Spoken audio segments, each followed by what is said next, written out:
ආයුබෝවන් දුවේ පුතේ. ගුරුගෙදර අධ්‍යාපනික වැඩසටහන් මාලාව තුළින් අද දිනේත් අපි සූදානම් ඔබ වෙනුවෙන් ඔබගේ අපස උසස් පෙළ විභාගයට ඉතා වැදගත් වන මාතෘකාවක් හා සම්බන්ධව සාකච්ඡා කරන්න. 13 ශ්‍රේණිය කෘෂි විද්‍යාව විෂය නිර්දේශය යටතේ භෝගවල පසුවස්වන හානි පිළිබඳවයි සාකච්ඡා කරමින්ට අද බලාපොරොත්තු වෙන්නේ.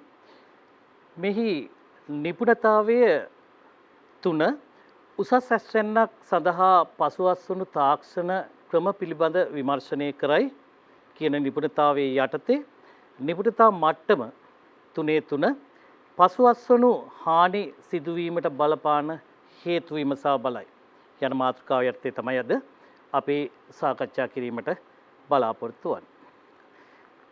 පළමුවෙන්ම අපි අවධානය යොමු කරමු මෙම සාකච්ඡාව තුළින් ඔබට ලැබෙන ප්‍රතිඵල මොන ආකාරයෙන්ද කියලා.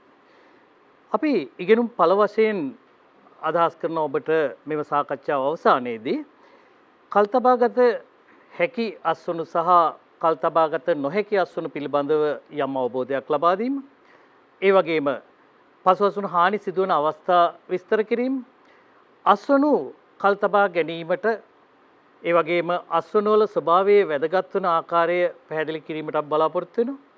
ඒ වගේම පසුවස්වනු හානි ඇතිවීමට හේතු වන පෙර අස්වනු සාධක සාකච්ඡා කිරීමට බලාපොරොත්තු වෙනවා. පසුවස්වනු හානි සිදුවීමට හේතු අපි සාකච්ඡා කරනවා. අවසානයේ පසුවස්වනු හානි සහ ඇතිවන ගැටලු පිළිබඳ ඔබේ අවධානය යොමු කිරීමට අපි අද දිනෙත් සූදානම්. පළමුවෙන්ම භෝග අස්වනු පිළිබඳ අපි මුලින්ම අවධානය යොමු කරමු. අපිට භෝග අස්වනු වර්ගීකරණය කරන්න පුළුවන් ප්‍රධාන මාතෘකා දෙකක් යටතේ. එකක් තමයි කල්තබාගත හැකි භෝග අස්වනු. ඒ වගේම කල්තබාගත නොහැකි භෝග අස්වනු. එහෙනම් අස්වනු වර්ගීකරණය කරන්න පුළුවන් කල්තබාගත හැකි සහ කල්තබාගත නොහැකි කියලා කොටස් දෙකකට. අපි මේ එක් භෝග අස්වනු ගැන තවදුරටත් විමසා බලමු. ඔබට රූපරාමයෙන් පෙනෙනවා කල්තබාගත හැකි අස්වනු සඳහා උදාහරණ මේ රූපරාමුව තුලින් ඔබට නිරීක්ෂණය කරන්න පුළුවන්.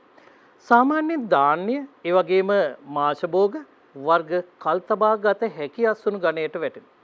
ඔබ දන්නවා එළවලු පළතුරු වගේ අස්වැන්නකට වඩා වැඩි කාලයක් මේ ධාන්‍ය මාෂ භෝග වැනි අස්වනු අපට කල්තබාගත හැකි. ඒ නිසා අපි මේවා හඳුන්වනවා කල්තබාගත හැකි අස්වනු ලෙස. ඒ වගේම එළවලු පළතුරු වැනි භෝග අස්වනු ගත්තොත් එවැනි අස්වනු අපට කල්තබාගත හැකි කාලය ඉතා සීමිතයි. ඒ නිසා අපි එම අස්වනු වර්ගීකරණය කරනවා කල්තබාගත නොහැකි අස්වනු ගන්න. අපිට පේනවා මෙම අස්වනු වල අඩංගු ජල ප්‍රමාණය ඉතා වැඩි. ඒ නිසා මෙම ජල ප්‍රමාණය වැඩිවීමත් සමග මෙම අස්වනු වැඩි කාලයක් අපට ගබඩා කර ගැනීමේ හැකියාවක් නැහැ. නමුත් අර පෙර සඳහන් කළ මාෂ භෝග වර්ග, ධාන්‍ය වැනි බීජ වර්ගවල අඩංගු ජල ප්‍රශ්‍රතය ඉතා අඩුයි. ඒ නිසා එවැනි භෝග වැඩි කාලයක් අපිට ගබඩා කරලා තියාගන්න පුළුවන්. එහෙනම් අස්වනු වර්ගීකරණයක් කරා කල්තබාගත හැකි භෝග අස්වනු සහ කල්තබාගත නොහැකි භෝග අස්වනු විදිහට. අපි සංසන්දනයක් කරමු මෙම භෝග අස්වනු වල මොනවද පවතින වෙනස්කම් කියලා. අවධානය යොමු කරන්න මෙම සංසන්දනයේ විත අස්වැන්නේ තෙතමන ප්‍රතිශතය සැලකුවොත් අපිට කල්තබාගත හැකි අස්වනු වල අඩංගු වන්නේ ඉතා අඩු ජල ප්‍රමාණය. නමුත් කල්තබාගත නොහැකි අස්වනු වල ජල ප්‍රතිශතය ගොඩක් වැඩි. ඒ නිසා ඒවා කල්තබා ගැනීම අපහසු. ඒ වගේම නෙළන භෝගවල භෝග අස්වැන්නේ විශාලත්වයේ සැලකිල්ලට ගත්තොත් සාමාන්‍යයෙන් මේ මාෂ භෝග ධාන්‍ය වර්ග ප්‍රමාණයෙන් කුඩායි. ඒ නිසා අපි කියනවා ඒවා ප්‍රමාණයෙන් කුඩා අස්වනු වර්ග. ඒ වගේම පළතුරු වර්ග ඒ වගේම එළවලු ගත්තොත් ප්‍රමාණයෙන් විශාල සහ ඒ වගේම බරින් වැඩි අස්වනු අයත් වෙනවා. තුන්වෙනි ලක්ෂණය පිටත ආවරණය සැලකිල්ලට ගත්තොත් බීජ වර්ගවල ධාන්‍ය ඒ වගේම මාෂ භෝගවල ඝනකම් බීජාවරණයක් සහිතයි. ඒ නිසා බීජයේ අභ්‍යන්තරයට ආරක්ෂාවක් සැලසීම කරනවා. නමුත් පළතුරු එළවලු වැනි වර්ගවල ඊටා මෘදු ආවරණයක් බාහිරින් පවතින. ඒ නිසා අභ්‍යන්තරයට සිදුවෙන්න පුළුවන් හානිය වැඩි. ගබඩා කාලය පිළිබඳ සැලකිලිමත් වීමේදී අපි කිව්වා කල් තබාගත හැකි අස්වනු වැඩි කාලයක් ගබඩා කරන්න පුළුවන් වුණත් කල් තබාගත නොහැකි අස්වනු ගබඩා කළ හැක්කේ ඉතා සීමිත කාල සීමාවක් පමණයි. අවසානයේ අස්වැන්න විනාශ වීම කෙරෙහි අවධානය යොමු කරොත් කල් තබාගත හැකි අස්වනු විනාශයටපත් වෙන්නේ බාහිර සාධක හේතුවෙන් පමණයි. සමහරට දේශගුණික සාධක වෙන්න පුළුවන්. ඒ වගේම ජීවීන් වගේ සාධක වෙන්න පුළුවන්. මේ වගේ බාහිර සාධක හේතුවෙන් තමයි මේ අස්වනු විනාශ වීම, හානි වීම සිදු වෙන්නේ. නමුත් කල් තබාගත නොහැකි අස්වනු අභ්‍යන්තර සාධක සහ බාහිර සාධක යන දෙවර්ගයෙන් බලපෑම නිසා විනාශ වීමට ඉඩකඩ තියෙනවා. උදාහරණයක් විදිහට අභ්‍යන්තර සාධකයක් විද තෙතමනය සල්කන්න පුළුවන් භෝගයේ තුල පවතින තත්ත්වයක්, අස්වැන්න තුල පවතින තත්ත්වය. බාහිර සාධක විදිහට අර වගේම පරිසර සාධක, ඒ වගේම සත්වීන්, ජීවීන් මේ කොටස් බලපාන්න පුළුවන්. එhmenan අපිට සංසන්දනයක් කරන්න පුළුවන් මේ කල් තබාගත හැකි අස්වනු සහ කල් තබාගත නොහැකි අස්වනු වල පවතින වෙනස්කම් මොනවද කියලා. ඒ වගේම කල් තබාගත නොහැකි අස්වනු අතරින් පළතුරු අපිට කොටස් දෙකකට බෙදන්න පුළුවන්. එකක් ආන්ත උපරිමයේ වන පළතුරු. අනිත් වර්ගයේ ආන්ත උපරිමයේ නොවන පළතුරු. මේ විදිහට අපිට කොටස් දෙකකට බෙදන්න පුළුවන්. ආන්ත උපරිමයේ නොවන වර්ගය සහ ආන්ත උපරිමයේ වන වර්ගය. එහෙමනම් ආන්ත උපරිමයේ නොවන වර්ගය අපි හඳුන්වනවා non climatic fruits කියලා. ඒ වගේම ආන්ත උපරිමයේ වන පළතුරු අපි climatic වර්ගයට අයත් වෙනවා කියලා කරනවා. සමහරට ඔබට විභාගයේදී සිංහල වචනයෙන් මෙන්ම ඉංග්‍රීසි වචනයත් භාවිතා කරන්න වේවි. ඒ නිසා මේ වචන දෙක පිළිබඳව ඔබේ අවධානය යොමු කරන එක වඩාත් වැදගත්. අපි බලමු මේ එක එක වර්ගයට අයත් පළතුරු වර්ග මොනවද කියලා. අපිට වම් පසින් දිස් වෙනවා climatic වර්ගයට අයිති පළතුරු වර්ග. ඒ වගේම දකුණු පස දිස් වෙනවා non climatic, එහෙම නැත්නම් ආන්ත උපරිමයේ නොවන වර්ගයට අයිති පළතුරු සඳහා නිදසුන්.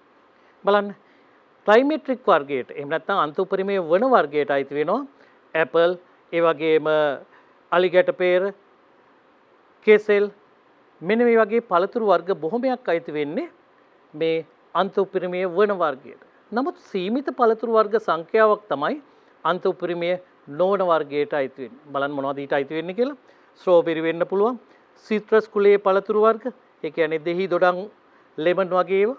ඒ වගේම කජු, පෙපර්, චෙරි, ඒ වගේම මිදි, මෙන්න මේ සියල්ල අයිති වෙන්නේ ආන්ත උපරිමයේ නොවන වර්ගයට. එහෙනම් පළතුරු වර්ග දෙකක් අපි හඳුනාගත්තා. එකක් ආන්ත උපරිමයේ වන පළතුරු හෙවත් climatic fruits. දෙවෙනි වර්ගය ආන්ත උපරිමයේ නොවන පළතුරු හෙවත් non climatic fruits. අපි සංසන්දනයක් කරමු මෙම පළතුරු වර්ග දෙකේ පවතින වෙනස්කම් මොනවද කියලා. පළවෙනි ලක්ෂණය තමයි අන්ත උපරිමයේ වන පළතුරු වල නෙළන ලද පළතුරේ ශ්වසන වේගය ක්‍රමක්‍රමයෙන් වැඩි වෙනවා.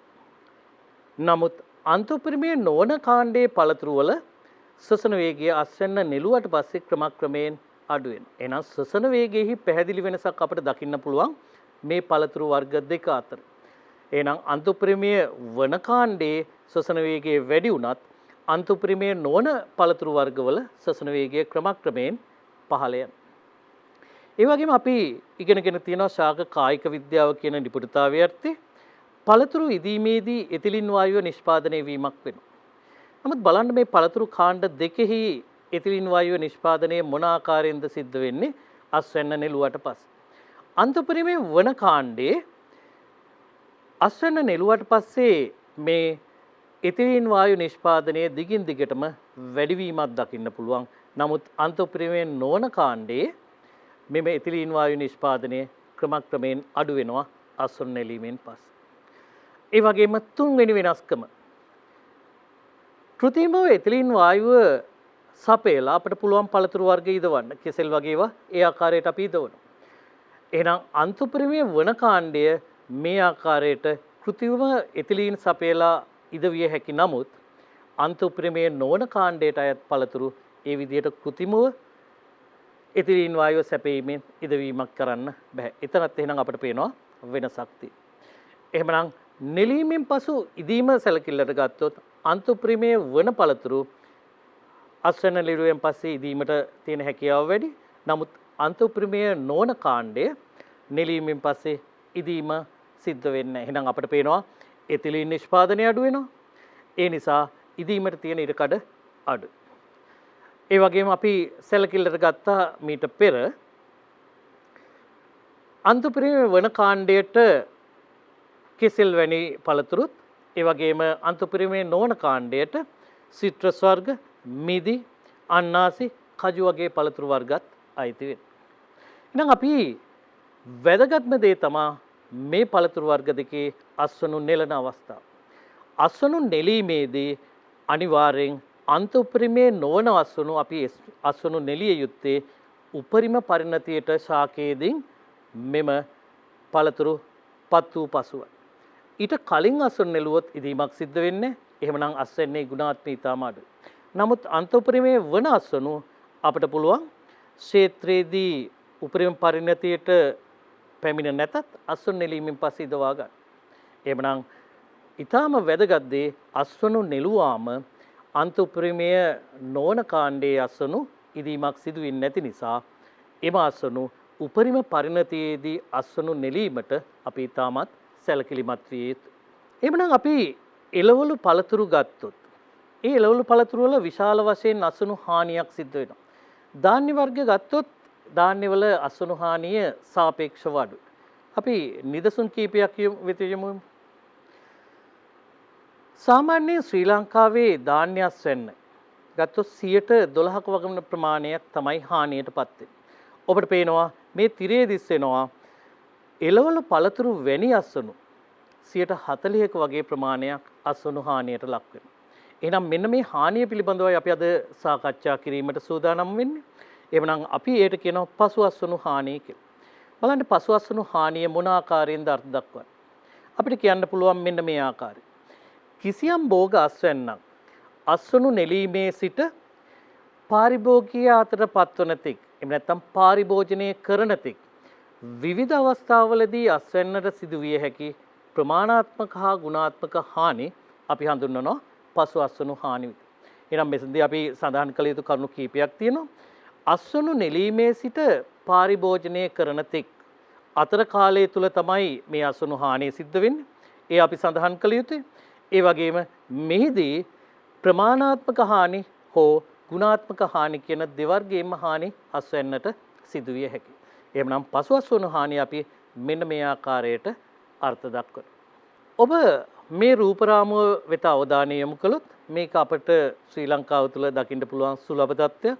සතිපොලකට ගියත් එහෙම නැත්නම් මාකට් එකකට ගියත් ආර්ථික මධ්‍යස්ථානයකට ගියත් මෙවැනි දසුන් සුලභයි. එළවලු පළතුරු වල වැඩි ප්‍රමාණයක් මේ ආකාරයට අපතේ යනවා මෙන්න මේ පසු අස්වනු හානි හේතුවෙන්. තව රූප රාමුවකට යමු. මේ තෙවැනි දර්ශනයක්. එහෙනම් සැලකිය යුතු ප්‍රමාණයක් මෙම අස්වනු වලින් හානි වීමට ලක් වෙනවා. අපි නිදසුන් කීපයක් බලමු. මේ තියෙන්නේ භෝග වර්ග කීපයක සාමාන්‍ය පසු අස්වනු හානි. කෙසෙල් වැනි භෝගයක 20%ක විතර හානියක් සිද්ධ වෙන්න පුළුවන්. නමුත් ඊට වඩා බොහොම වැඩි අඹ අස්වනු 41%. වැඩිම ප්‍රමාණයක් අපිට දකින්න ලැබෙන්නේ පැපොල් වැනි පළතුරු වර්ගවල 46%.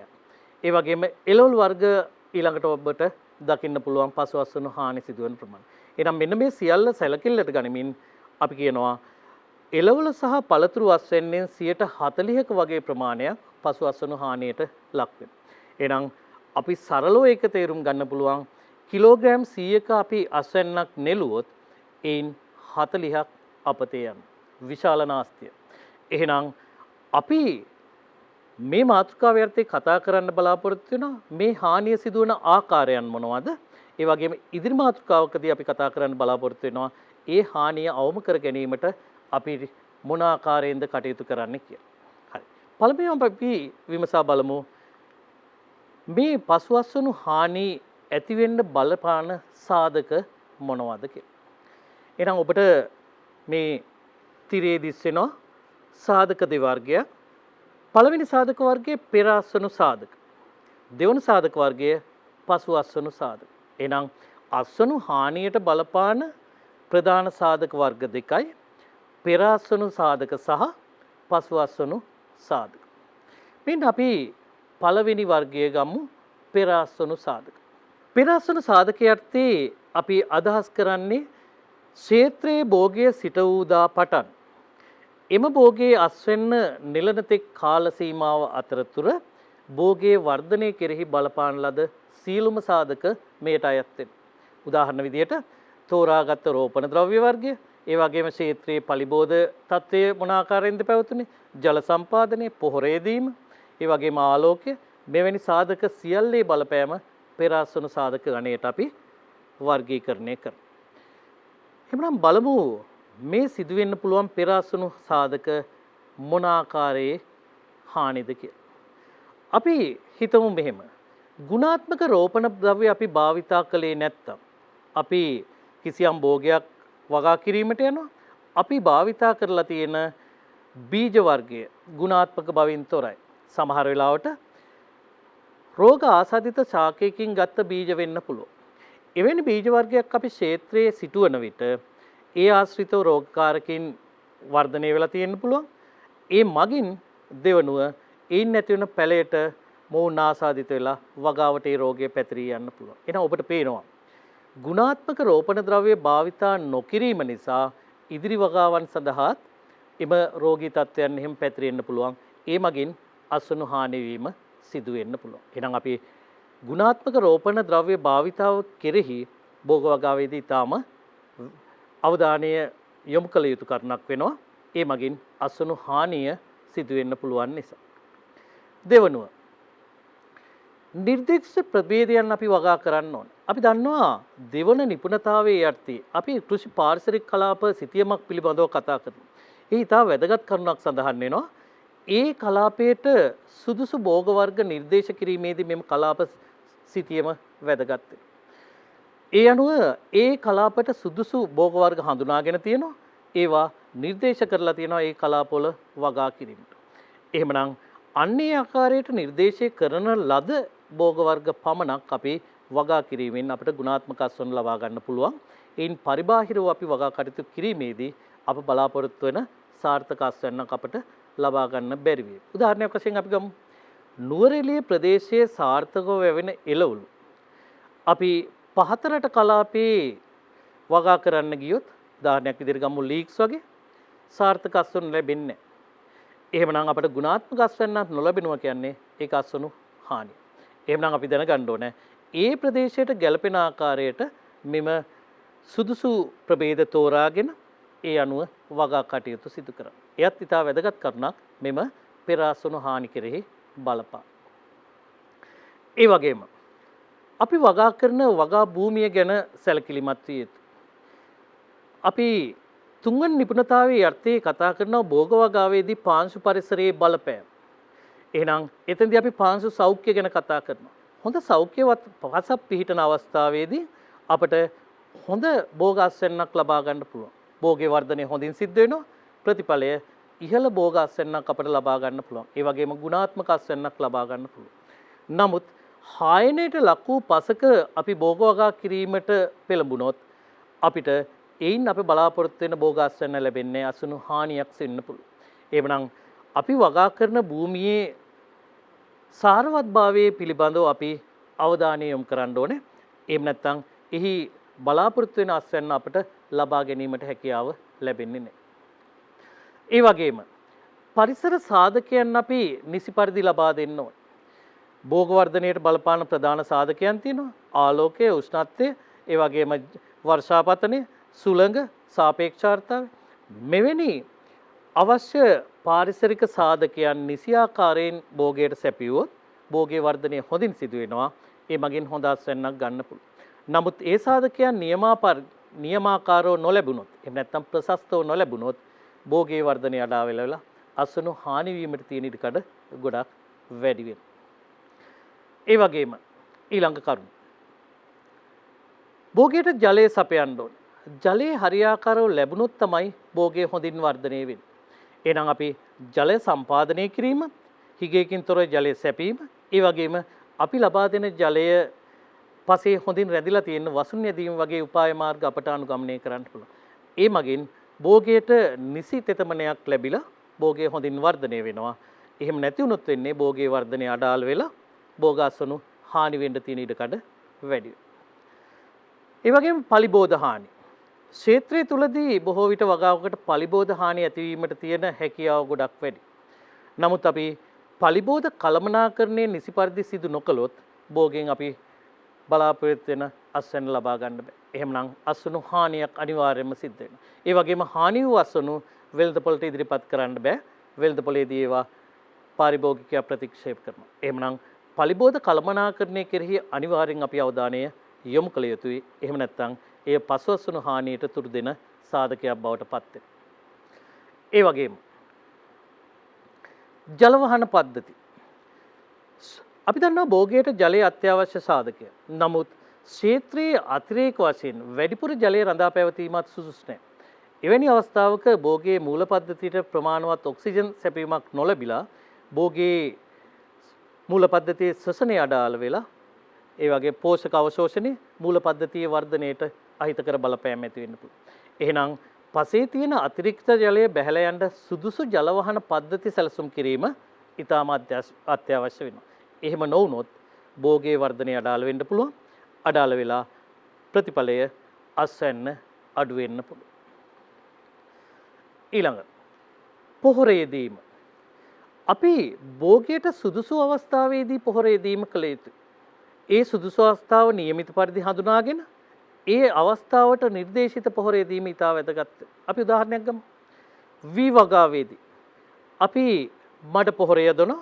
මඩ පොහොර අපි යොදන්නේ වී වගාව සිදු කරන අවස්ථාවේ, ඒ කියන්නේ බීජ වපුරන අවස්ථාවේදී තමයි අපි මඩ පොහොර යෙදියොත්.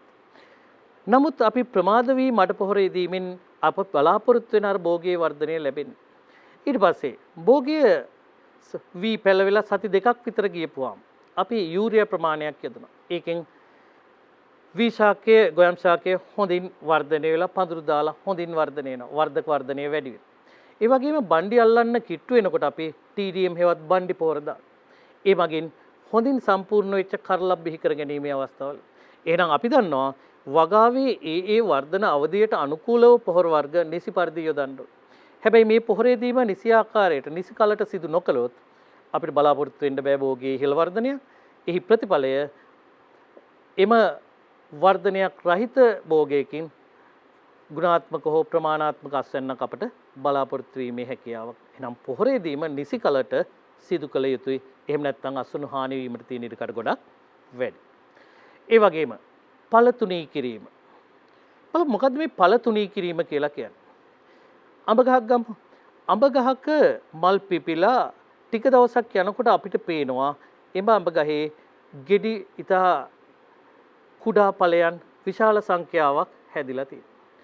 හැබැයි සමහර වෙලාවට ගහේ ඵල සංඛ්‍යාව වැඩි වෙන විට ඒ ඵල සියල්ල ගහේ දරාගෙන සිටියොත් අවසානයේ වෙන්නේ මොකද්ද? ඒ ඵලවල විශාලත්වය අඩු වෙන්න පුළුවන්. එහෙනම් අපි කරන්නේ මොකද්ද? මේ ඵලවල ගුණාත්මය වැඩි කරගන්න අපි වැඩිපුර තියෙන ඵල ටික ඉවත් කරලා දාන්න. මෙන්න මේක අපි හඳුන්වනවා ඵල තුනී කිරීම කියලා. එහෙනම් ඵල තුනී කිරීමේදී අපිට පුළුවන් අර විශාලත්වයේ ඉල්ලුමට සරිලන ප්‍රශස්ත මට්ටමේ හොඳ ගුණාත්මයක් තියෙන අස්වැනු ලබා ගන්න. එහෙම ඵල තුනී කිරීම සිදු නොකළොත් සමහරට අර ගෙඩි සංඛ්‍යාව වැඩි වුණාට ඒ ගෙඩි වල විශාලත්වය අඩු වෙලා වෙළඳ පොලේ අඩු ඉල්ලුමක් පවතින අස්වැන්නක් තමයි අපට ලැබෙන්නේ. එහෙනම් ඵල තුනී කිරීම නිසියාකාරව සිදු නොකළොත් අස්වැන්නේ ගුණාත්මය අඩු වෙන්න පුළුවන්. ඒ මගින් අස්වැනු අපතේ යාම එහෙම නැත්නම් ඉල්ලුම අඩු වෙලා පාරිභෝගිකයන් මිලදී නොගැනීම සිද්ධ වෙන්න ඉඩකඩ තියෙනවා. තවත් සාධකයක්. භෝගයේ ක්ෂේත්‍රයේ සිටුවද්දී අපි નિયમિત පරතරයෙන් සිටවන්න ඕන. එහෙමනම් નિયમિત පරතරයට වඩා ලංව අපි භෝගයේ සිටෙව්වොත් භෝග ශාක අතරම තරගයක් ඇති වෙන්න පුළුවන් පෝෂක, ඉඩකඩ, ජලය මේ සියල්ල සඳහා. එහෙනම් භෝග අතර තරගයක් ඇතිවීමේ ප්‍රතිඵලය තමයි භෝගයේ වර්ධනය අඩාල වීම. එහෙනම් භෝගයේ වර්ධනය අඩාල වීමේදී භෝගයෙන් ප්‍රමාණවත් අස්වැන්නක් අපට ලබා ගත නොහැකියි. එහෙමනම් අපි නිසි පරතරයට භෝගයේ සිටුවීමෙන් හොඳින් භෝගයේ වර්ධනයට අවශ්‍ය සාධක ලැබෙනවා. එමගින් ප්‍රභා සංශ්ලේෂණය කාර්යක්ෂමව සිදු වෙනවා. ප්‍රතිඵලය ශාකයේ ප්‍රභා සංශ්ලේෂණ කාර්යක්ෂමතාවය වැඩි වෙලා ඒ මගින් නිපදවන ආකාර ඵලයන් තුල ගබඩා වෙනවා. එhmenan භෝගාසන්න වැඩි වෙන්න පුළුවන්.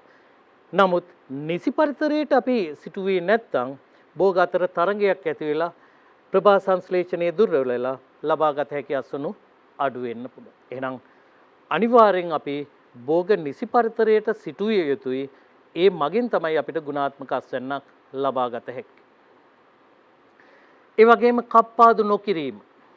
සමහර ශාක කප්පාදු කරන්න ඕන. උදාහරණයක් විදිහට රෝස වැනි ශාකයක් ගත්තොත් කප්පාදු කරලා ඇතිවෙන අලුත් ශාක කොටස් වල තමයි හටගන්නේ මල්. එවනම් අපි නිසි පරිදියට කප්පාදු නොකරොත්, වගාව නඩත්තු නොකරොත් අපිට බලාපොරොත්තු වෙන අස්වැන්න අපිට ලබා ගැනීමට හැකියාවක් ලැබෙන්නේ නැහැ. ඒ වගේම ක්ෂේත්‍රයේ පවතින සනීප ආරක්ෂාව. අපි හිතමු මෙහෙම. අපි කෙසෙල් කනක් කපනවා. කෙසෙල් කන කපාගෙන අපි ගෙදර එනවා. නමුත් ඒ කෙසෙල් කන කපපු ගහ ක්ෂේත්‍රයේ හැමම කපලා දාලා ඉන්න. මොකද්ද ප්‍රතිඵලය වෙන්නේ? ඒ කෙසෙල් කන කපාගත්ත ගහ ක්ෂේත්‍රයේ තියෙනකොට පසු කාලයක එක දි รา පත් වෙනවා. ඒ ආශ්‍රිතව කඳපණුවන් වැනි පලිබෝධකින් බෝ වෙනවා. ඒ පලිබෝධකින් ළඟට අර හොඳින් තියෙන ශාක වලටත් හානි කරනවා. එහෙමනම් අන්න වගාව විනාශ වෙන්න පුළුවන්. එහෙමනම් මෙවැනි ආකාරයට පලිබෝධක හානි වෙන්න පුළුවන්. ඒ වගේම සමහර අවස්ථාවලදී ක්ෂේත්‍රයේ වල් පැලෑටි ගහණය වැඩි වෙන්න පුළුවන්. වල් පැලෑටි භෝගයත් එක්ක තරංකාරීව වැඩි වෙන්න පුළුවන්. එහි ප්‍රතිඵලයේ විදිහට භෝගයේ වර්ධනය අඩාල වෙන්න පුළුවන්. එහෙනම් මේ සියලු කරුණු අනුව අපිට පේනවා භෝග අස්වැන්න අඩු වෙනවා. ඒ වගේම අස්වැන්නේ ගුණාත්මයත් අඩු වෙනවා. එහෙනම් එවැනි අස්වැන්න සඳහා ඉල්ලුම අඩුයි. එවැනි අස්වැන්න හානි වීමට පවතින ඉඩකඩ ගොඩක් වැඩි. එහෙමනම් අපි මේ කතා කරේ පෙර අස්වැන්න හානි සිදුවන ආකාර සහ ඒ වගේම පෙර අස්වැන්න හානි කෙරෙහි බලපාන සාධක. අපි එහෙනම් ඊළඟ අවධානය යොමු කරමු පසු අස්වැන්න හානිය සිදුවීමට බලපාන සාධකයන් පිළිබඳව. අපිට පේනවා තිරේ දිස් වෙනවා ප්‍රධාන සාධක ආකාර 4. බලන්න. පාරිසරික සාධක. පාරිසරික සාධක නිසි ආකාරයෙන් නොලැබීම නිසා, ඒ කියන්නේ උෂ්ණත්වය, සාපේක්ෂාර්ථතාවය, ආලෝකය අපි කතා කරන එවැනි සාධක. මෙවැනි පාරිසරික සාධක නිසි ආකාරයෙන් ලැබුණොත් තමයි භෝගය වර්ධනය වෙන්නේ. ඒ වගේම කායික විද්‍යාත්මක සාධක ශ්වසන උත්සේදනයේ වගේ තත්ත්වයන් ප්‍රශස්ත මට්ටමේ සිදුවීම වැදගත් වෙනවා. සමහරට ශ්වසනයේ වැඩිවීම නිසා පළතුරු ඉදීම වගේ තත්ත්වයන් හට ගන්න පුළුවන්. ඒ වගේම ජෛවීය සාධකයන්ගේ කෘමි පලිබෝධ සුද්ධ ජීවීන් බලපෑම නිසා අස්වැන්නු නරක් වීමට ඉඩකඩ තියෙනවා. ඒ වගේම භෞතික සාධක තැලීම්, තුවාල වීම මෙවැනි තත්ත්වයන් නිසා අස්වැන්නු හානි වෙන්න පුළුවන්. එහෙනම් අපි පසු අස්වැන්නු හානියට බලපාන සාධක ආකාර 4ක් සඳහන් කරනවා. පාරිසරික සාධක, කායික විද්‍යාත්මක සාධක, ජෛවීය සාධක සහ භෞතික සාධක. මෙන්න මේ සාධක ආකාර 4 බලපෑම නිසා භෝගයක් අස්වැන්නු නෙලීමේ සිට පාරිභෝජනය කරන තෙක් විවිධ අවස්ථාවලදී අස්වැන්නු හානියට ලක් වෙන්න පුළුවන්. අපි ඊළඟට අවධානය යොමු කරමු එවැනි අස්වැන්නු හානි වෙන අවස්ථාවන් මොනවාද? මේ ඔබට තිරේ දිස් වෙන්නේ එවැනි අස්වැන්නු හානි වෙන අවස්ථා. අස්වැන්නු නෙලීමේදී අස්වැන්නට හානි විය හැකියි. ඒ වගේම අස්වැන්නු පිරිසිදු කිරීමේදී අස්වැන්නට හානි වෙන්න පුළුවන්. ඒ වගේම පිරිසිදු කරන ලද අස්වැන්න ඊළඟට අපි අසුරනවා. ඒ ඇසරීමේදී හානි වෙන්න පුළුවන්. ගබඩා කිරීමේදී, ප්‍රවාහනයේදී, ඒ වගේම අස්වැන්නු සැකසීමේදී, අලුයිකරණයේදී මෙන්ම පාරිභෝජනය කිරීමේදීනොත් මේ අස්වැන්නු වලට හානි සිදු වෙන්න පුළුවන්. එහෙනම් මේ අස්වැන්නු වලට හානි සිදුවන ප්‍රධාන අවස්ථා ටික තමයි දැක්වෙන්නේ. අපි ඊළඟට මේ එක් අවස්ථාව අරගෙන ඒ එක් අවස්ථාවේදී මෙම අස්වැන්නු වලට මොන ආකාරයේ හානියක්ද සිද්ධ වෙන්නේ කියලා අපි අවධානය යොමු කරමු. අපි පළමුවෙන්ම අවධානය යොමු කරමු අස්වැන්නු නෙලීමේදී භෝගයට මොන ආකාරයේ හානියක්ද සිදු වෙන්නේ? තිරේ දිස් වෙනවා.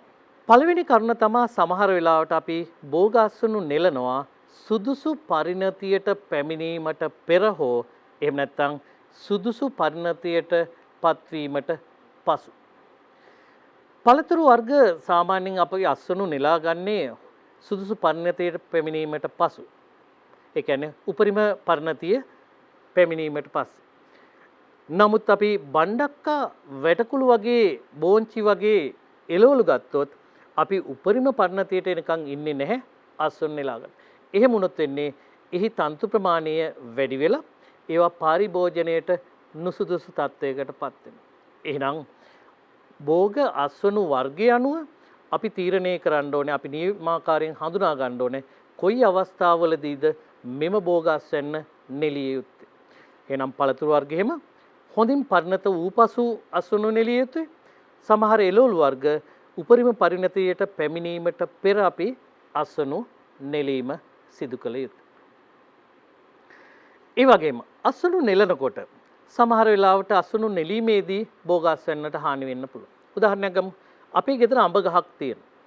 ඒ අඹ ගහෙන් අපිට අඹ කඩන්න පුළුවන් ක්‍රම කීපයක් තියෙනවා.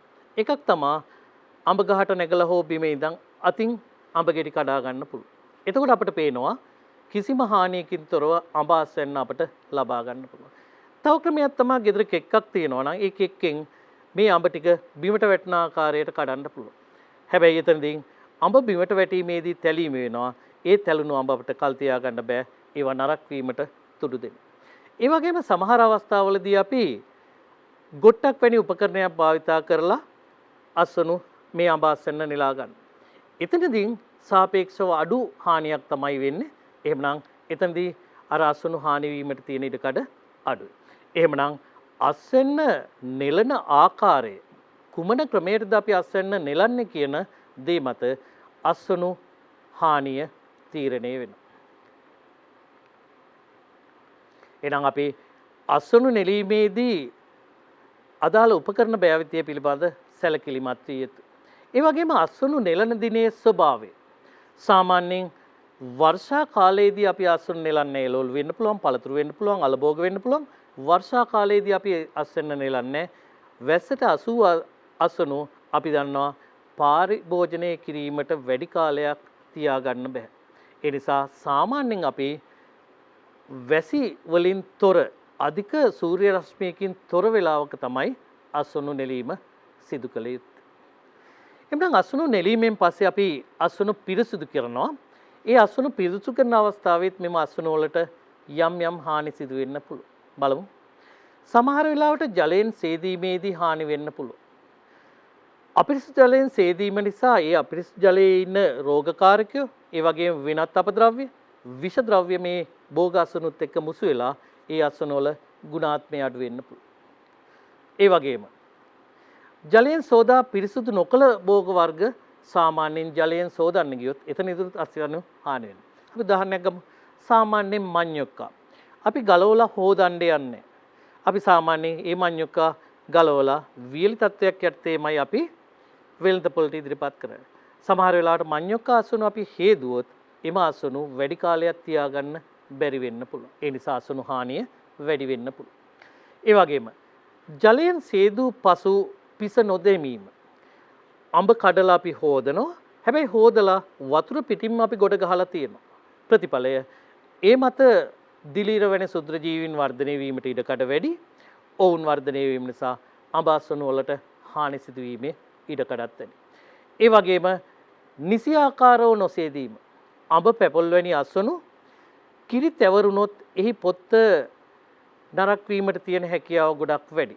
ඒ නිසා මේ කිරි හොඳින් ඉවත් වෙන පරිදි අපි සෝදන්න ඕනේ. එහෙනම් නිසි ආකාරව සේදීම නොකළොත් එවැනි අස්වනුත් හානි වීමට පවතින ඉඩකඩ ගොඩක් වැඩි වෙන්න පුළුවන්. එහෙනම් අපි අස්වනු පිරිසුදු කිරීමේදී සමහර අවස්ථාවල ඇල් ජලයෙන් හොදනවා, සමහර අවස්ථාවල උණු ජලයෙන් සෝදනවා. උදාහරණයක් විදිහට අඹ පැපොල් වගේ අස්වනු පිරිසුදු කිරීමේදී සෙල්සියස් 50 වගේ උෂ්ණත්වයක තමයි අපි හොදන්නේ. එතකොට තමයි කිරි එහෙම හොඳින් ඉවත් වෙලා යන්නේ. ඇල් ජලයෙන් සේදුවට සමහර වෙලාවට ඒ කිරි එහෙම ඉවත් වෙලා යන්නේ. ඒ නිසා හානිය සිදුවීමට තියෙන ඉඩකඩ වැඩි. ඒ වගේම පිරිසුදු කිරීමේදී අනවශ්‍ය කොටස් අපි ඉවත් කරනවා. විශේෂයෙන් එළවලු වර්ගවල මේරු එහෙම නැත්නම් ඉදුණු කොළ වයස්ගත කොළ අපි ඉවත් කරලා දානවා. අපි හිතමු නෝකෝල් පඳුරකින් අපි වයස්ගත කොළ ඉවත් කිරීමේදී අතින් ඇදලා හිටන් දානවා. එතකොට මොකද වෙන්නේ? හි අර අලේ කියන කොටසට හානි වෙලා ඒකේ අසනු හානියක් සිද්ධ වෙන්න පුළුවන්. එහෙනම් අනවශ්‍ය කොටස් ඉවත් කිරීමේදී අපි සුදුසු උපකරණ භාවිතා නොකළොත් අන්න අස්වැන්නට තියෙන හානිය සිදු වෙන්න පුළුවන් හානිය ගොඩක් වැඩි. ඒ වගේම අපිරිසිදු උපකරණ මේ සඳහා භාවිතා කරොත් පළතුරු වර්ග සඳහා අස්වැන්න නෙලීමට පිරිසිදු තත්ත්වයේ නොපවතින පිහිවැනි උපකරණ භාවිතා කරොත් ඒ ආශ්‍රිතව ඉන්න රෝගකාරකින් භෝගයට ආසාදනය වෙලා අස්වැන්නට ආසාදනය වෙලා ඒ අසුණු හානි වෙන්න ඉඩකඩ තියෙනවා. බලන්න මේ දර්ශනීය වෙත ඔබේ අවධානය යොමු කරන්න. සාමාන්‍ය මේක අපේ රටේ දකින්න පුළුවන් සුලභ තත්ත්වය. ලොරියක එළවලු පළතුරු පටවගෙන යනවා විශාල ප්‍රමාණයක්. ඒ මත මිනිසුන් ඉඳගෙනත් යනවා. මොකද්ද ප්‍රතිඵලය? එළවලු පළතුරු මේ ආකාරයට අසුරාගෙන යනකොට එක පැත්තකින් ඒවට යාන්ත්‍රික හානි සිදු වෙනවා. ඊට අමතරව මිනිසුනුත් ඒ මත වාඩි වෙලා යන නිසා ඒ මගිනුත් තෙරපීමකට ලක් වෙලා අර එළවලු පළතුරු වලට සිදුවන යාන්ත්‍රික හානිය තවත් වැඩි වෙනවා. එහෙනම් අපිට පේනවා මෙවැනි ආකාරයට ප්‍රවාහනය කිරීම නුසුදුසුයි. ඒ මගින් භෝගාසන වලට හානි වෙන්න තියෙන ඉඩකඩ ගොඩක් වැඩි. එහෙනම් ඒ වගේම ප්‍රවාහනයේදී සමහර වෙලාවට පළතුරු වර්ග, එළවලු වර්ග අපි මිශ්‍රව ප්‍රවාහනය කරනවා. උදාහරණයක් විදිහට නරක් වූ පළතුරු සහ හොඳ පළතුරු. එහෙමනම් නරක් වීම සිද්ධ වෙන්නේ බොහෝ විට සුත්‍රජීවී ක්‍රියාකාරීත්වයක් නිසා. ඒ නිසා ඒ නරක් වූ පළතුරු හෝ එළවලු සමග හොඳ ගුණාත්මක එළවලු හෝ පළතුරු අසුරාගෙන එකට ප්‍රවාහනය කිරීමෙන් හොඳින් පවතින අසුනුත් නරක වීමට හේතු වෙන්න පුළුවන්. ඒ වගේම සමහර වෙලාවට අසුණු ප්‍රවාහනය කිරීමේදී යෝග්‍ය ඇසුරුම් භාවිතා කරන්නේ නැහැ. උදාහරණයක් විදිහට ලීක්ස් එහෙම මිටි බැඳලා පටවගෙන මේ මිටි ගොඩ ගහගෙන ලොරියක ගේනවා. එතකොට එවැනි අවස්ථාවක් යටතේ අර ලීක්ස් තැලීමට තියෙන ඉඩකඩ ගොඩක් වැඩි. යාන්ත්‍රික හානි සිදු වෙන්න තියෙන ඉඩකඩ වැඩි. නමුත් අපි එය යෝග්‍ය ඇසුරුමක් තුල එහෙම නැත්නම් ප්ලාස්ටික් පෙට්ටියක් තුල අසුරාගෙන එනවා නම් කූඩයක් තුල අසුරාගෙන එනවා නම් අර තැලීම් වෙන්න තියෙන ඉඩකඩ ගොඩක් අඩුයි. යාන්ත්‍රික හානිය අඩුයි. ඒ මගින් අසුණු හානිය අඩු කරගන්න පුළුවන්. එහෙනම් සුදුසු ඇසුරුම් භාවිතා නොකිරීමේ හේතුවෙන් යාන්ත්‍රික හානි සිදු වෙන්න තියෙන ඉඩකඩ වැඩි වෙනවා. ඒ වගේම එක ඇසුරුමක් තුල කීපයක් අසුණු ගබඩා කරගෙන යනවා ප්‍රවාහනයේදී. උදාහරණයක් මෙහෙම හිතමු අපි. තක්කාලි සහ අර්තාපල් එකම ඇසුරුමක් තුල අසුරාගෙන අපි ප්‍රවාහනය කරොත් ඔබට හිතා ගන්න පුළුවන් ප්‍රතිඵලය මොකක්ද? තක්කාලි තා පහසුවෙන් තැලෙනවා, අර්තාපල් ලෙවන්නක් නැහැ. අර්තාපල් වල තියෙන දෘಢභාවයේ හේතුවෙන් අර තක්කලයක් වෙන්නට හානි සිදුවීම ගොඩක් වැඩි. එනම් අසුණු ඇසිරීමේදී ඒ වගේම ගබඩා කිරීමේදී අපි විශේෂයෙන් සැලකිලිමත් වෙන්න ඕනේ. නිසි ආකාරයට අසුරන්නත් ඒ වගේම ගබඩා කරන්න. එහෙනම් ගබඩාව තුලදී මෙන්න මෙවැනි තත්වයන් හේතුවෙන් හානි සිද්ධ වෙන්න පුළුවන්. සාමාන්‍යයෙන් අපි එළවලු පළතුරු වගේ ජල ප්‍රමාණය අධික අස්වනු ගබඩා කළ යුත්තේ ඉහළ ආර්ද්‍රතාවයක් සහ අඩු උෂ්ණත්වයක් යටතේ. එහෙමනම් අපි දන්නවා උෂ්ණත්වයේ වැඩිවීමේදී ගබඩාව තුළ මෙම ඵලයන් ජීවි එහි ශ්වසන වේගය වැඩි වෙලා මෙම අස්වනු වලට හානි වෙන්න පුළුවන්. සමහරට ඉක්මනින් ඉදීම වෙන්න පුළුවන්. ඒ නිසා වැඩි කාලයක් තබා ගන්න බෑ. එහෙමනම් අපි ගබඩා තුළ උෂ්ණත්වය නිසි ආකාරයෙන් පාලනය නොකළොත් බෝගස් වෙන්නට හානි වෙන්න තියෙන ඉඩකඩ ගොඩක් වැඩි වෙන්න පුළුවන්. ඒ වගේම ගබඩ තුළ අසුරද්දින් අපි යම් යම් ඇසුරුම් භාවිතා කරනවා. එම ඇසුරුම් අපිරිසිදු තත්ත්වයේ පැවතුනහොත් ඒ මගින් බෝගස් වෙන්නට හානි වෙන්න පුළුවන්. අපි උදාහරණයක් ගමු මෙහෙම. ගිය කන්නේ අස්වැන්න කුඹුරේ අස්වැන්න අපි ගබඩා කරලා තිබිලා මේ කන්නේ අස්වනු නෙලන්න කලින් අපි ඒ අස්වැන්න විකුණනවා. ඔයාලා දැකලා තියෙනවා මේ වී ගබඩා තුල ඉන්න සුලභ පලිබෝධකෙක් තමයි ඉපියා. එහෙනම් අර වී ගෝනි ටික පිරිසිදු කිරීමකින් තොරව ඒ ඉපියන් සමගම අලුත් අස්වැන්නත් අපි ඒ තුලට පුරවලා ගබඩා කරලා තියෙනවා. එහෙමනම් ඒ ඇසුරුම් පිරිසිදු නැහැ. ඒ ආශ්‍රිතව ඉන්නවා පලිබෝධකයෝ. එහෙමනම් ඒ පලිබෝධකයෝ ඉක්මනින් අන්න අර ගබඩා කරපු අස්වැන්නට හානි කරන්න පුළුවන්. ඒ වගේම නරක් වූ පළතුරු එළවලු අසුරලා තිබ්බ ඇසුරුමක් තුල නැවත පිරිසුදු කිරීමකින් තොරව එළවලු පළතුරු අසුරු. ඒ ආශ්‍රිත රෝගකාරකීන් අර නැවුම් එළවලු පළතුරු වලට ආසාදනය වෙලා ඒවට හානි වෙන්න ඉඩ කඩ වැඩි. එහෙමනම් අපි ගබඩා කරද්දී මෙවැනි පිරිසිදු ඇසුරුම් වර්ග භාවිතා නොකිරීම නිසා එම ආසන වලට හානි වීමේ ඉඩ කඩක් පවතී.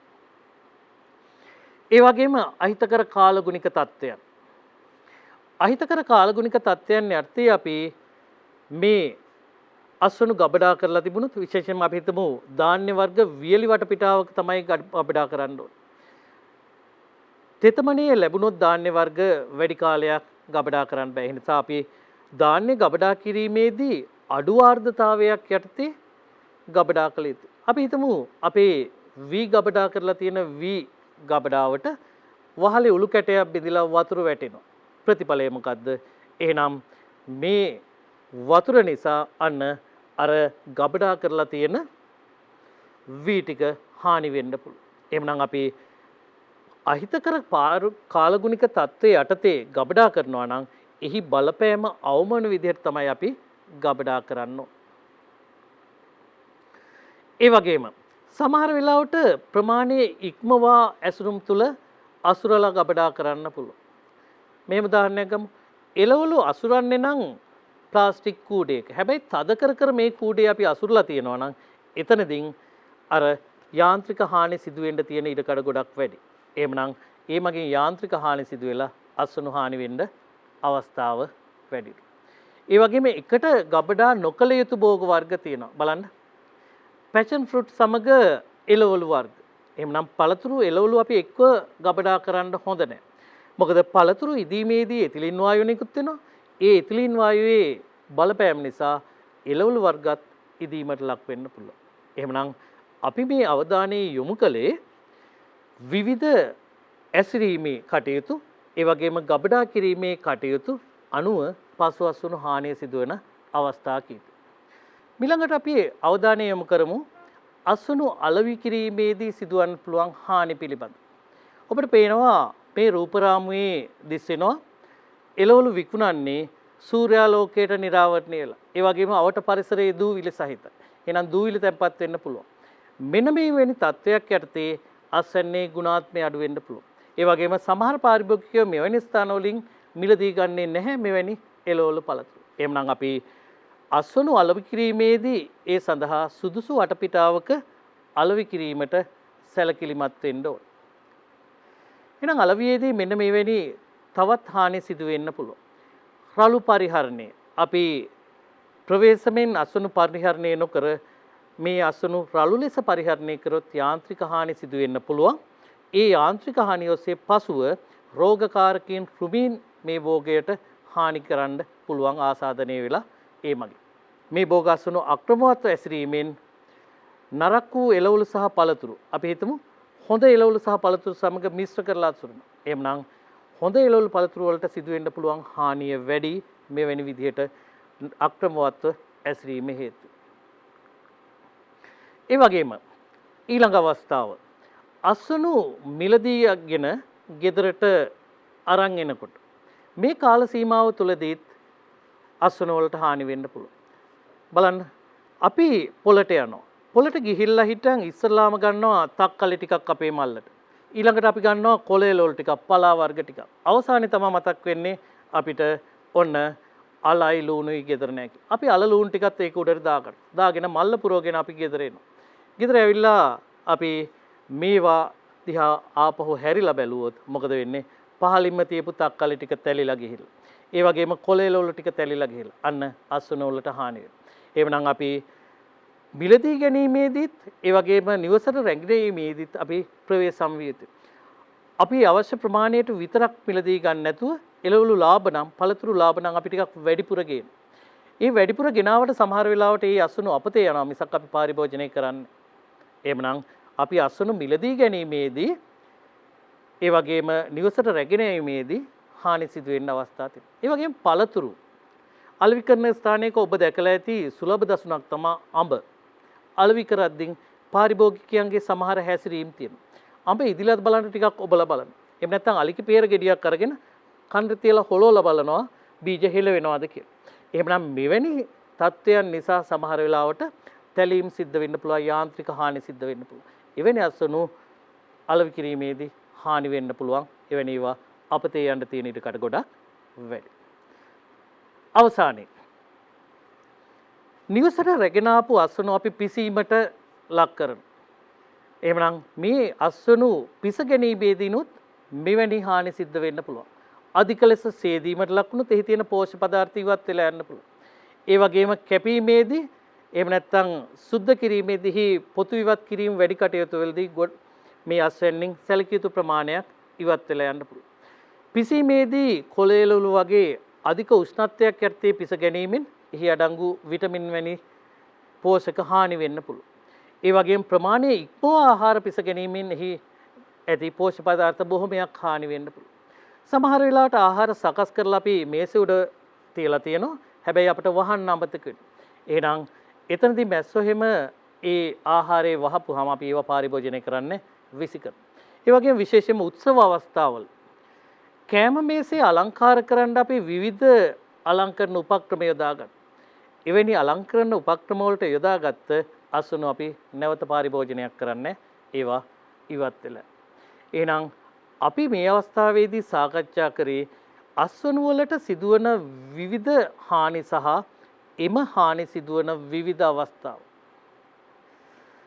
මෙම අස්වනු හානිය නිසා අපි අවසානයේ විමසා බලමු මොන වගේ ගැටලුකාරී තත්ත්වයන්ද ඇති වෙන්නේ. හරි. පළවෙනි ගැටලුව. මෙවැනි අස්වනු වල ගුණාත්මක බව අඩුයි. ඒ වගේම ඒ අස්වනු වල ප්‍රමාණය අඩු වෙන්න පුළුවන්. ඒ කියන්නේ අස්වනු හානි වෙන්න පුළුවන්. අස්වනු වල ගුණාත්මය අඩු වෙන විට පාරිභෝගිකයෙන් මිලදී ගන්න. එහෙනම් එවැනි අස්වනු අපතේ යාම තියෙන ඉඩකඩ ගොඩක් වැඩි. අස්වනු අපතේ යාම කියලා කියන්නේ අපි හිතමු අපි දල වශයෙන් පාඩම ආරම්භයේදී කිව්වා එළවලු සහ පළතුරු 40%ක ප්‍රමාණයක් අපතේ යනවා. ඒ අපතේ යනවා කියලා කියන්නේ අපේ සම්පත් තමයි අපතේ යන්නේ. එහෙනම් අපි ඒ වෙනුවෙන් ශ්‍රමය වැය කරලා තියෙනවා, කාලය වැය කරලා තියෙනවා, මුදල් වැය කරලා තියෙනවා.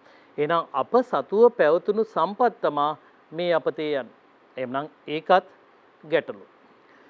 ඒ වගේම වගාවෙන් අපි යම්කිසි ලාභයක් බලාපොරොත්තු වෙනවා වාණිජ වශයෙන් සිදු කරන වගාවේ. එහෙමනම් මේ පසුවස්වනු හානිය නිසා අපිට වගාවෙන් ලබාගත හැකි නියම ලාභය ලබා ගන්න ලැබෙන්නේ නැහැ. එහෙමනම් අපිට ආර්ථික වශයෙන් පාඩුදායී තත්ත්වයක් අලාභයක් ඇති වෙනවා පසුවස්වනු හානිය මගින්. ඒ වගේම තමයි අස්වනු හානිය සිදු වෙනවා ආදායම අඩු වෙනවා. සමහරට අපි වගාව කරලා තියෙන්නේ බැංකුවකින් ණය ලබාගෙන. එහෙම නැත්නම් පොලියට සල්ලි අරගෙන. අවසානයේ ගොවියා මොකද වෙන්නේ? මේ ගැන හිතා මානසික ගැටලු වැඩි කරගෙන. එහෙමනම් අන්න ගොවියා එතනින් එහාට වගා කටයුතු වලට පෙළඹීම අඩු වෙන්න පුළුවන්. මානසික වශයෙන් උත් ගැටලු ඇති වෙනවා. එහෙනම් පසුවස්වනු හානි සිදුවන අවස්ථා ගැන කතා කරා. ඒ වගේම මේ හානියේ ස්වභාවය ගැන කතා කරා. ඒන් නැති වෙන ගැටලු පිළිබඳව අපි කතා කරා. එහෙනම් අද දිනේදී අපි මෙන්න මේ කියන කරුණු කෙරෙහි අවධානය යොමු කරා. පළමුව කල්තබා ගැනීම අනුව අස්වනු වර්ගීකරණය කිරීමක් කරා. කල්තබා ගත හැකි අස්වනු, කල්තබා ගත නොහැකි අස්වනු ආකාරයට. ඒ වගේම පෙර අස්වනු සාධක ගැන කතා කරා. පසු අස්වනු හානියට බලපාන සාධක ගැන කතා කරා. ඒ වගේම පසු අස්වනු හානියට බලපාන සාධකයන් වර්ගීකරණය කරා. පරිසර සාධක, ජෛවීය සාධක මේ ආකාරයට. එහෙනම් අද දිනේදී අපි මේ ආකාරයට මේ මාතෘකා යටතේ මේ සාකච්ඡාව කරගෙන ගියා. මම අවසන් කොටස වශයෙන් ඔබට අභ්‍යාස කීපයක් ඉදිරිපත් කිරීමටයි සූදානම් වෙන්නේ.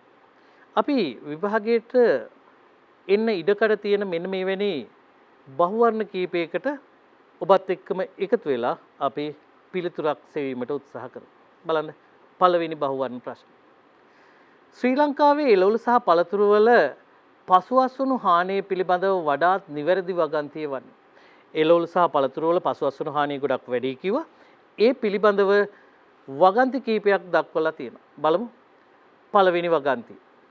ගොවීන්ට හොඳ ගබඩා පහසුකම් ලබා දීමෙන් එළවලු සහ පළතුරු වල පසුවස්වනු හානි අවම කරගත හැකිය. ගොවීන්ට ගබඩා පහසුකම් ලබා දෙනවා. ඒ මගින් පුළුවන්ලු එළවලු සහ පළතුරු වල පසුවස්වනු හානිය අවම කරගන්න. දෙවෙනි ප්‍රකාශය බලමු. එහි යම් සත්‍යතාවයක් තියෙන බව අපිට වැටහෙනවා. බලමු ඊට වඩා හොඳ වගන්තියක් තියනවාද කියලා. මොකද මෙවැනි ප්‍රශ්නයකදී අපි ඊටාම සැලකිලිමත් විය යුතුයි. වඩාත් නිවැරදි වගන්තියයි අපි සෙවිය යුත්තේ. එහෙමනම් මෙහි තියෙන්න පුළුවන් නිවැරදි වගන්ති කීපයක්. ඒ අතරින් අපි වඩාත් නිවැරදි වගන්තියයි තෝරාගත යුත්තේ. දෙවෙනි වගන්තිය. පසුඅසුණු හානියට ප්‍රධානතම හේතුව අධික ලෙස පොහොර යෙදීමයි. එහෙනම් අධික ලෙස පොහොර යෙදීම පමණක් නෙමේ පසුඅසුණුවට හානියට හේතු වෙන්නේ. සමහර විට ප්‍රවාහනය කිරීම, අසුණු නෙළන අවස්ථාව වෙනස් වීම, රළු පරිහරණය මෙන්න මේ සියල්ල බලපානවා. එහෙනම් අපිට දෙවෙනි වගන්තියත් එක්ක එකඟ වීමේ හැකියාවක් නැහැ. තුන්වෙනි වගන්තිය කියනවා දුර්වල මහා මාර්ග තත්ත්වය නිසා ප්‍රවාහනයේදී සිදුවන පසුඅසුණු හානිය අඩු කළ නොහැකියි. රටේ පාරවල් තියෙනවා, පාරවල් දුර්වලයි. එහෙනම් ඒ දුර්වල පාරවල් නිසා අපිට පසුඅසුණු හානිය අඩු කරන්න බැහැලු. මම හිතන්නේ ඔබ මේ වගන්තියත් එක්ක එකඟ වෙයි කියලා. දුර්වල පාරක වුණත් රියදුරෙකුට සුමටව වාහනය ධාවනය කරන්න පුළුවන් නම් ඒ මගින් ගැස්සීම් අඩු වෙනවා. එහෙනම් ඒ මගින් අපිට පුළුවන් පසුඅසුණු හානි අඩු කරගන්න. තැලීම් පොඩි වීම, යාන්ත්‍රික හානි අඩු කරගන්න පුළුවන්. ඒ නිසා අපිට මේ වගන්තියත් එක්ක එකඟ වෙන්න බෑ. බලමු ඊළඟ වගන්තිය. පෙරාසුණු සාධක නිසි පරිදි හැසිරවීමෙන් පසුඅසුණු හානි නැති කරගත හැකිය.